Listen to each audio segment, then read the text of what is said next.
What is up, disc golfers? Today on Iceberg TV, we're going to talk about how you can actually play better in the woods and talk about a few of the skills you may want to work on if you have a hard time shaping lines and scoring well, especially on wooded courses.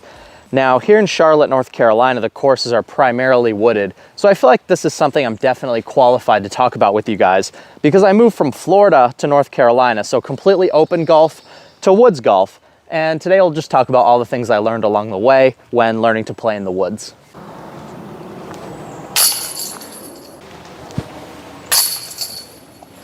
So when you're playing on a heavily wooded course, your putters and your mid-ranges are definitely going to be your friends, more so than those fairway drivers and those distance drivers. And the reason being, it's just way easier to have control over the line with putters and mid-ranges.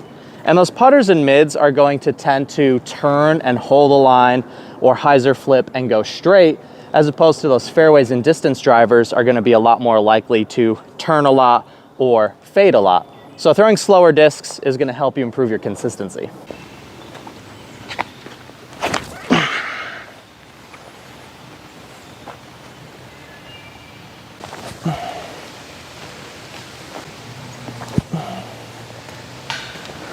One of the biggest differences between playing in Florida and playing in North Carolina is the discs that actually are in my bag. When I was in Florida, it was super windy, super open. There's no reason not to bag a bunch of super overstable discs. When you look down a fairway like this, you absolutely do not want to be throwing a super overstable disc because you want something that is going to be able to stay inside the gap here and then also stay in line with the basket. One of the best discs to learn to throw a straight shot with is just grab your putting putter and just rip it right down the gap. See what it does. You can see, holds nice and straight. And another huge difference between the types of discs you're bagging in the open versus in the woods is I tend to take basically all of my distance drivers out of the bag. I just keep my favorite destroyer in the bag and maybe one wraith. But then basically most of the time you're gonna be better off bagging 9 speeds and below.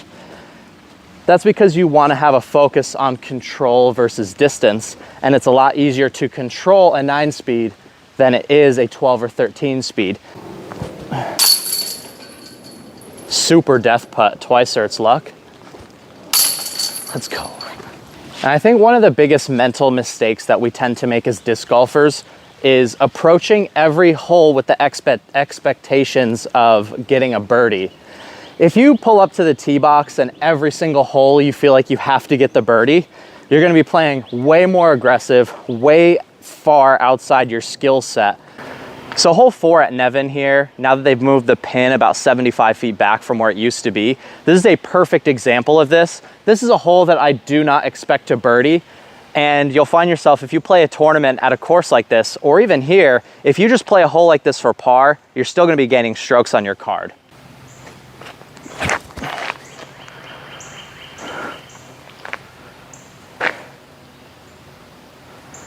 So instead of playing the huge distance driver shot, playing for birdie and making a mistake, on a hole like this, I'm just gonna take my medicine, throw something up there and try and get to the gap and just really have a game plan of playing for par here.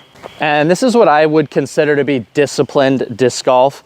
Approaching a hole, understanding your skill set, putting the ego away, and playing the hole to the best of your capabilities. And if you can approach every hole with a realistic mindset, you're going to score a lot better, especially in tournament play, and you're also going to put so much less pressure on yourself. And if you throw 2 miraculous shots, play it for the birdie, but at least you didn't have that pressure and expectation off the tee.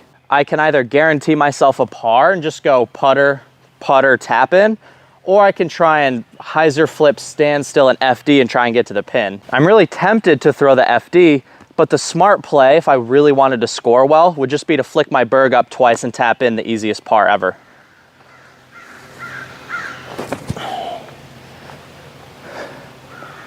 That's gonna leave me right in the dead center of the fairway for another simple berg throw, and then I'll be tapping in a very easy par on an extremely difficult hole that would probably be playing strokes over par in your local tournament.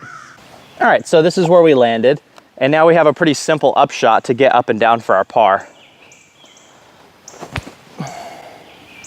get around it, and that's pretty much parked for the par. And you may have a stud in the field who just, you know, is able to get the birdie on holes like this, but I can guarantee you they'll probably be making mistakes later on in the round, going for very similar aggressive types of shots. So if you can be aggressive on the holes that you know you have a high chance of birdieing, but then pump the brakes a little bit on the ones where you may not have as good a chance, you're gonna find yourself scoring so much better.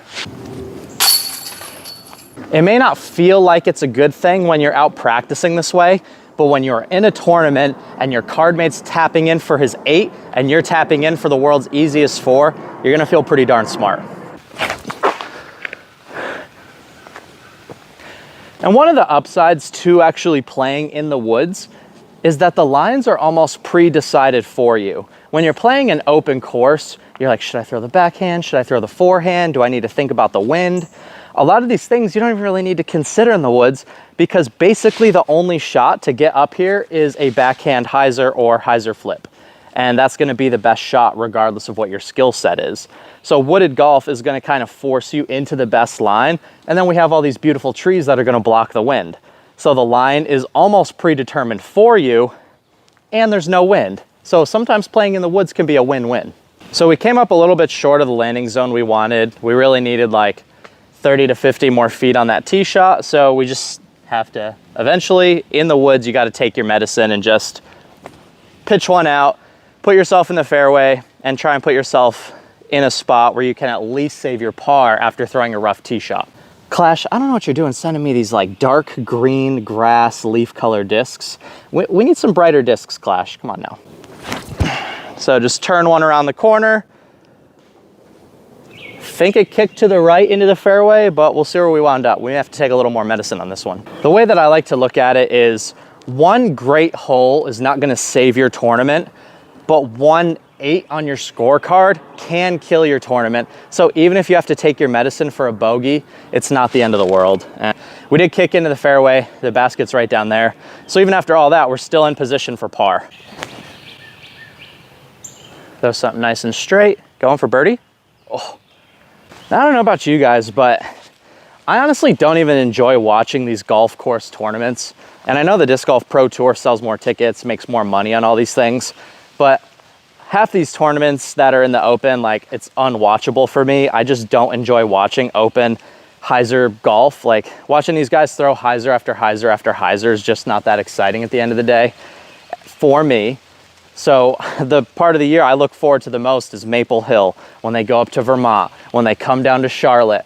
I love seeing the pros get challenged to throw the hardest lines in the game, and that's just not happening on golf courses. Maybe the landing zones are tight. This is what disc golf's all about, throwing frisbees in the woods.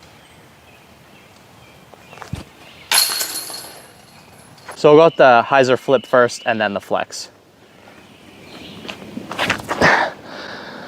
And I know I can keep that meteor relatively straight, and that is a super easy spot to get up and down for par.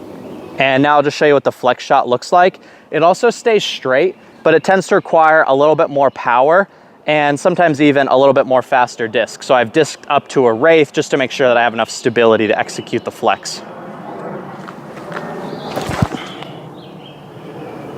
And that's gonna be a decent shot. I'm gonna be way up on the right side of the fairway. But honestly, if I'm in a tournament, keeping score, I want to be in the middle of the fairway, which is why I'm going to go with the hyzer flip meteor instead. What do you guys think? Do you guys like watching them play on golf courses? Because I really don't. I pretty much just watch the final rounds and the highlights, and that's about it. I'm not even tuning in for the free round 1 right now. I really wish they would bring back the free final round, because I feel like having those massive amount of eyes watching the final rounds was the best thing for the Disc Golf Pro Tour. And I think they put that price gate on it a little too soon. I think they should have just rode all that momentum, rode the Jomez momentum, and give us the final round for free until it's absolutely necessary to put a paywall behind it. And I don't think at this point it's absolutely necessary. And I think long-term it hurts the Disc Golf Pro Tour. So the meteor landed me inside 120 feet. This is an easy up and down all day long. And now we've taken one of the scariest holes on the course, and because we played it smart, we're gaining strokes on at least half the players in our field with a par. And again, a few studs may get the birdie, but we're still gaining strokes on folks with the par. All right, guys, hole 7 at Nevin is an absolute beast of a gap. We want to reach for the putter here when we need to hit a tight gap. This hole's only 200 feet, so I like to go to the pinch grip when I'm using my slower discs, and when I want the most accuracy possible, we go with the pinch grip. If you don't know about the pinch grip, watch all my videos about it. It's the best grip for accuracy.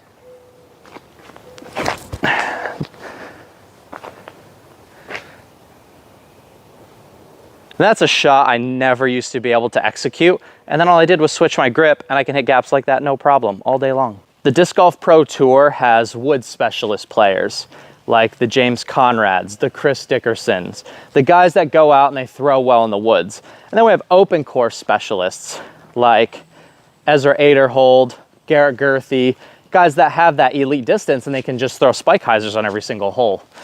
That's what makes Paul and Ricky so special, and Eagle and Simon, because they have so much diversity in their game with elite power. They can come out and perform at an open course or come out in the woods and dominate as well. And that's what's so special about those guys. Hole 8 at Nevin gives us a unique opportunity to make a decision. We have the hyzer flip backhand gap on the right side or the flex forehand gap on the left side. Now is not the time to do the thing that you think you've been working on. Now is the time to go to the shot that you know you're the best at, the thing you lean more naturally to. Whatever shot is your initial instinct, that's the one you should go for. And for me, that's always the forehand when I'm given a gap like this. Step up with confidence and throw the shot you know you're good at. And now that you flex the shot you're good at, throw the shot you know you're trash at just for practice.